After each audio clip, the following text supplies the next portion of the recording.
Baik, saudara yang kekasih, mari kita lanjutkan pembacaan firman Tuhan di dalam Amsal 21 ayat 30. Katakan tidak ada hikmat dan pengertian, dan tidak ada pertimbangan yang dapat menandingi Tuhan. Sekali lagi dikatakan tidak ada hikmat dan pengertian, dan tidak ada pertimbangan yang dapat menandingi Tuhan. Mari kita bahas ayat firman Tuhan ini. Saudara, sekali lagi firman ini bicara mengenai masalah hikmat Tuhan, ya. Hikmat dan pengertian. Ini adalah sebuah pernyataan kebenaran, saudaraku, dari firman Tuhan bahwa hikmat dan pengertian Tuhan tidak tertandingi oleh apapun dan oleh siapapun. Jadi sekeras apapun manusia bermufakat mencoba untuk melawan Tuhan dengan hikmat manusia yang terbatas itu tidak akan pernah berhasil melawan hikmatnya Tuhan. Karena hikmat manusia itu terbatas. Dan firman Tuhan katakan Tuhan bersemayam di surga, tertawa mengolok-olok pemberontakan manusia yang berusaha melawan hikmat Allah.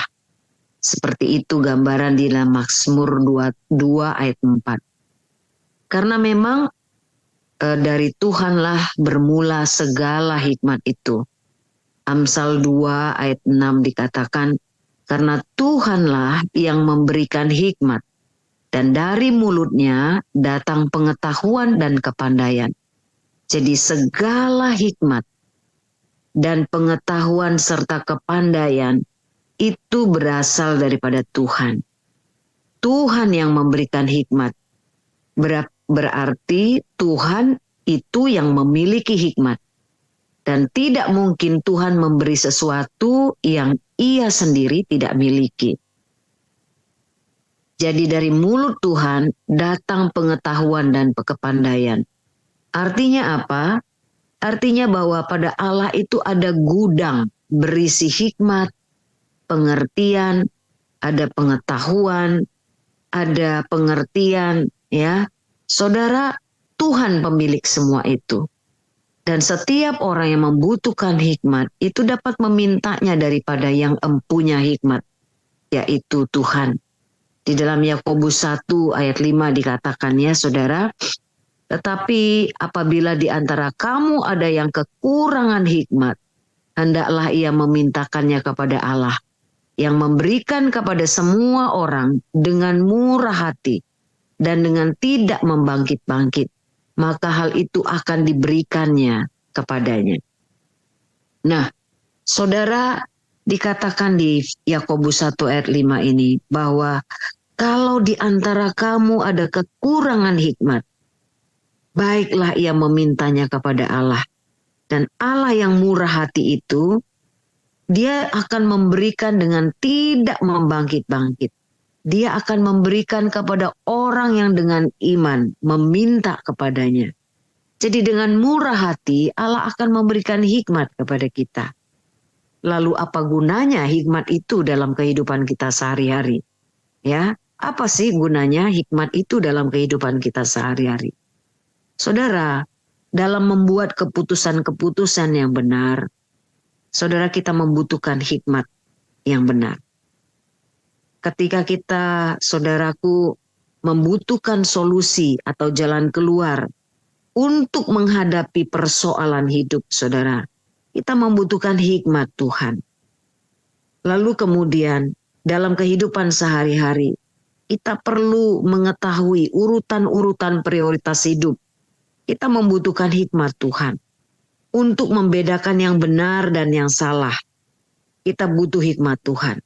Mengetahui yang berkenan, yang tidak berkenan, yang kurang berkenan bagi Tuhan. Kita membutuhkan hikmat, saudaraku. Ya, untuk memahami makna kehidupan dari awal hingga akhir dan banyak pertimbangan-pertimbangan hidup lainnya, kita membutuhkan hikmat. Saudara, jadi seseorang yang disebut berhikmat itu adalah ketika ia memahami bahwa seluruh kehidupannya itu terhubung dengan maksud-maksud Tuhan.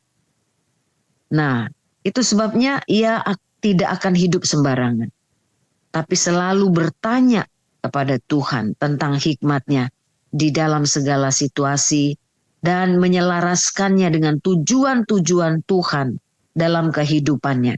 Itulah hikmat ilahi. Jadi jika seluruh usia kehidupan kita hanya dihabiskan untuk memenuhi keinginan-keinginan saudara sendiri, hanya bertanya pada diri sendiri dan tidak terhubung, ya saudara, tidak terhubung dengan maksud-maksud Tuhan dalam hidup kita, maka kita tidak akan memiliki hikmat ilahi. Jadi saudara yang kekasih, orang yang memiliki hikmat ilahi, saudaraku, pasti ia tidak mungkin hidup sembarangan. Karena apa, saudara yang kekasih? Karena dia akan selalu menyelaraskan tujuan-tujuan kehidupannya itu dengan Kristus, ya, dengan Tuhan. Nah, saudara, orang yang hidup tanpa hikmat ilahi adalah orang yang melakukan segala hal itu tanpa pertimbangan-pertimbangan kebenaran. Dia cuma mengikuti keinginan-keinginannya sesaat, mengikuti dorongan hawa nafsunya, mengikuti dorongan emosi, mengikuti dorongan adrenalinnya, atau juga mengikuti arus dunia, mengikuti arus yang sedang bergerak kemana, tanpa mempertimbangkan dampaknya. Itulah orang yang hidup tanpa hikmat Tuhan. Tapi orang yang hidup dengan hikmat Tuhan, dia selalu menyelaraskan, saudaraku, dengan pikiran-pikiran kebenaran, saudaraku. Dia akan tidak hidup sembarangan. Dia akan tahu maksud-maksud Allah di dalam kehidupannya. Dengan apakah manusia dapat disamakan, saudaraku? Kalau manusia itu hidup tanpa hikmat Tuhan. Kalau manusia hidup itu tanpa akal budi. Bahkan tanpa mengenal Allah. Pengkhotbah 3 ayat 19-20 dikatakan begini. Karena nasib manusia adalah sama dengan nasib binatang. Nasib yang sama menimpa mereka. Sebagaimana yang satu mati, demikian juga yang lain. Kedua-duanya mempunyai nafas yang sama. Manusia tidak mempunyai kelebihan atas binatang. Karena segala sesuatu adalah sia-sia. Kedua-duanya menuju satu tempat. Kedua-duanya terjadi dari debu. Dan kedua-duanya kembali kepada debu. Saudara, apakah beda kita? Apakah beda manusia, saudaraku, yang hidup tanpa akal budi, tanpa hikmat Tuhan, dengan ciptaan yang lainnya? Apa kelebihan kita daripada binatang? Saudara, Allah menciptakan kita serupa, segambar dengan Allah. Inilah perbedaannya. Itu artinya bahwa kita memiliki kemampuan berkomunikasi dengan Allah. Karena kita memiliki roh, bukan cuma jiwa dan tubuh. Dan lalu kita juga memiliki akal budi, di mana hikmat Tuhan bekerja lewat akal budi kita. Nah, jadi jika kita tidak memiliki hubungan dengan Tuhan, tidak memiliki hikmat Tuhan lewat akal budi, apa bedanya kita dengan ciptaan yang lainnya? Apa bedanya kita diciptakan dengan binatang? Saudaraku, Pengkhotbah 3 ayat 19-20 ini mengatakan, enggak ada bedanya. Saudara, karena nasib kita itu sama. Sama-sama mati, saudaraku, mempunyai nafas, dan tidak ada kelebihan apapun dari binatang, katanya saudaraku. Dan kehidupan itu menjadi sia-sia. Saudaraku, karena tidak ada kenangan lagi kepada orang yang hidup, yang mati, saudaraku, tidak ada kenangan apa-apa lagi. Saudara yang kekasih, Ayub 28 ayat 12-13 dikatakan begini. Tetapi di mana hikmat dapat diperoleh? Di mana tempat akal budi? Ayat 13. Jalan ke sana tidak diketahui manusia dan tidak didapati di negeri orang hidup. Ayat 14. Kata samudra raya, ia tidak terdapat di dalamku dan kata laut, ia tidak ada padaku. Nah, Ayub yang sudah mengalami proses kehidupan yang begitu dramatis, ya saudaraku, mengalami proses yang begitu mengerikan menurut kehidupan kita pada saat ini, yang diizinkan oleh Allah. Dia memperoleh hikmat dan dia bertanya di dalam proses kehidupan tersebut. Ayat 12 dia katakan, di mana hikmat dapat diperoleh? Di manakah tempat akal budi itu? Saudara, ayat 13 dikatakan, jalan ke sana tidak diketahui manusia, tidak didapati di negeri orang hidup. Bahkan samudra raya, ayat 14 dikatakan, ia tidak terdapat di dalamku. Kata laut, ia tidak ada padaku. Jadi artinya ayat firman Tuhan ini, bahwa di luar Tuhan itu tidak ada hikmat. Orang mencarinya, saudara, tetapi tidak akan memperoleh apa-apa. Tidak akan memperoleh hikmat. Karena di luar Tuhan tidak ada hikmat. Nah, ayat 23 dalam Ayub 28 dikatakan, Allah mengetahui jalan ke sana. Ia juga mengenal tempat kediamannya. Tempat kediaman siapa, saudaraku? Tempat kediaman hikmat itu. Ayat 28 dikatakan, saudaraku. Tetapi kepada manusia ia berfirman, sesungguhnya takut akan Tuhan, itulah hikmat. Dan menjauhi kejahatan, itulah akal budi. Jadi saudara, Tuhan memberitahukan definisi daripada hikmat itu. Dan Tuhan lewat Ayub 28 ayat 23 dikatakan, Tuhan tahu jalan menuju hikmat dan dia mengenal tempat kediaman hikmat itu. Karena hikmat itu sesungguhnya berasal daripada Tuhan. Dan firman Tuhan berkata kepada manusia, sesungguhnya takut akan Tuhan, itulah hikmat. Menjauhi kejahatan, itulah akal budi. Jadi dari mana datangnya hikmat? Hikmat itu datang dari rasa takut akan Tuhan dan menjauhi kejahatan. Menjauhi kejahatan akan terbukti ketika ada kesempatan berbuat dosa dan tidak ada orang yang mengetahuinya. Saudara, ketika tidak ada kesempatan, saudaraku, wajar ketika tidak ada orang yang berbuat dosa.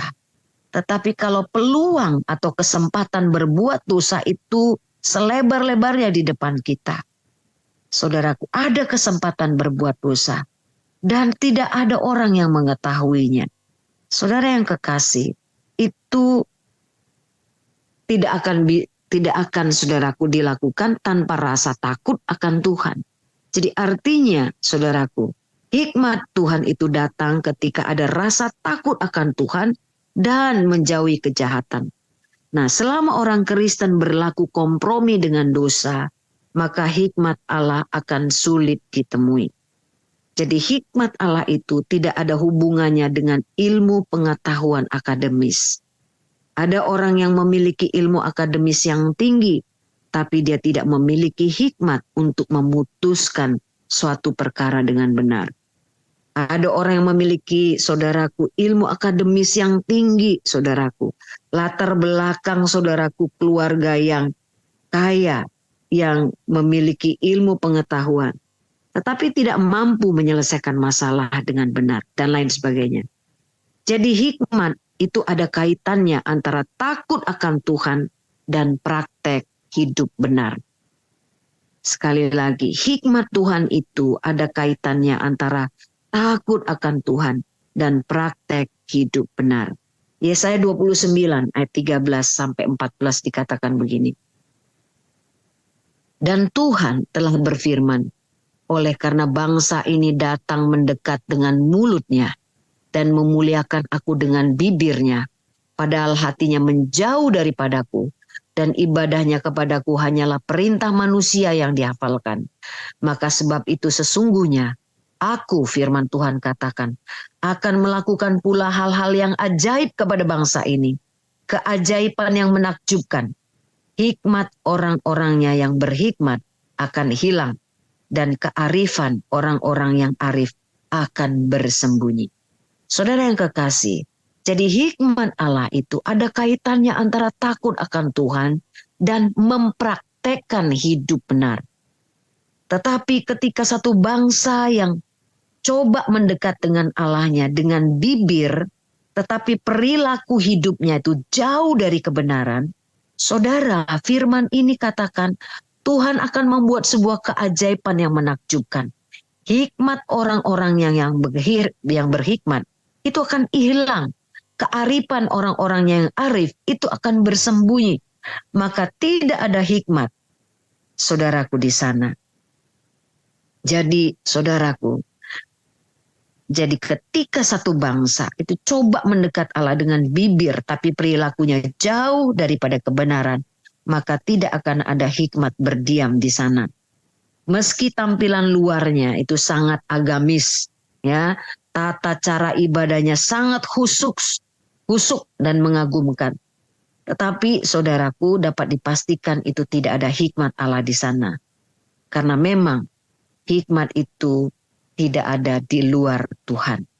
Nah, saudara, mari kita coba renungkan bagaimana hidup kita di luar jam-jam ibadah kita. Dan bagaimana motivasi-motivasi kita di balik melakukan segala sesuatu. Saudara, semua ini ada kaitannya dengan mendatangkan hikmat dalam hidup kita. Kolose 2 ayat 3 dikatakan begini.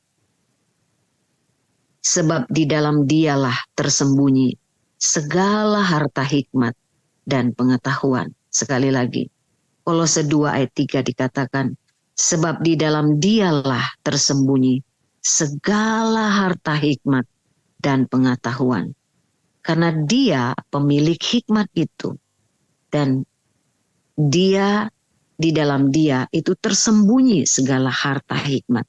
Dia yang memiliki gudang hikmat dan akan memberikannya kepada orang yang saudaraku meminta kepadanya dengan murah hati. Akan memberikan kepada orang yang sesuai dengan kebenaran. Sebenarnya hikmat Allah itu, saudara, akan terus bertumbuh dalam hidup kita seiring bertumbuhnya pengenalan kita akan Tuhan. Nah, itu ditandai dengan respon-respon kita yang benar ketika kita menghadapi masa-masa sulit, saudaraku. Respon-respon kita yang benar ketika orang datang dan pergi mengkhianati dan lain sebagainya. Pemahaman-pemahaman kita yang bertumbuh sesuai dengan kebenaran. Dan semua itu, saudaraku, berasal dari hikmat Tuhan yang bertambah-tambah di dalam hidup kita. 2 Timotius 3 ayat 15-17 dikatakan begini. Ingatlah juga bahwa dari kecil engkau sudah mengenal kitab suci yang dapat memberikan hikmat kepadamu dan menuntun engkau kepada keselamatan oleh iman kepada Kristus Yesus. Segala tulisan yang diilhamkan Allah memang bermanfaat untuk mengajar, untuk menyatakan kesalahan, untuk memperbaiki kelakuan, dan untuk mendidik orang dalam kebenaran. Dengan demikian, tiap-tiap manusia kepunyaan Allah diperlengkapi untuk setiap perbuatan baik. Jadi, saudara yang kekasih, ini adalah nasihat Paulus kepada Timotius. Dikatakan, ingatlah bahwa dari kecil engkau sudah mengenal kitab suci yang dapat memberikan hikmat kepadamu. Jadi, merenungkan firman kebenaran dan mempraktekkan hidup dalam firman kebenaran itu akan mendatangkan hikmat, saudaraku. Jadi ada kaitannya bukan cuma merenungkan, tetapi praktek hidup dalam kebenaran. Setiap kali kita mendengar firman Tuhan, mempraktekkannya, hikmat akan datang kepada hidup kita. Kita mendengar, merenungkan firman, mempraktekkannya dalam hidup kita. Itulah jalan hikmat datang kepada hidup kita, saudaraku. Nah, Paulus menasihati kepada Timotius, saudaraku, bahwa segala tulisan yang diilhamkan Allah itu memang bermanfaat untuk mengajar, menyatakan kesalahan, memperbaiki kelakuan kita, mendidik orang dalam kebenaran. Dan tiap-tiap manusia, saudara, kepunyaan Allah, katanya diperlengkapi untuk setiap perbuatan baik. Saudara yang kekasih, tantangan kita yang terbesar adalah kemanakah hati kita sedang condong pada hari-hari ini, saudara. Saudara, ketika kemarin dibacakan ayat firman Tuhan oleh Sondang, saudaraku, saya diingatkan kembali di dalam Mazmur 119 ayat 36 sampai 37.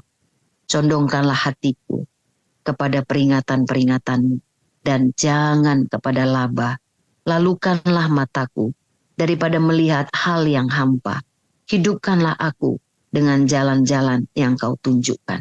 Saudara yang kekasih, kerap kali saudaraku, ketika di depan kita diperhadapkan antara laba, benefit, keuntungan, diperhadapkan kepada kita itu semua, lalu disandingkan dengan peringatan-peringatan Tuhan.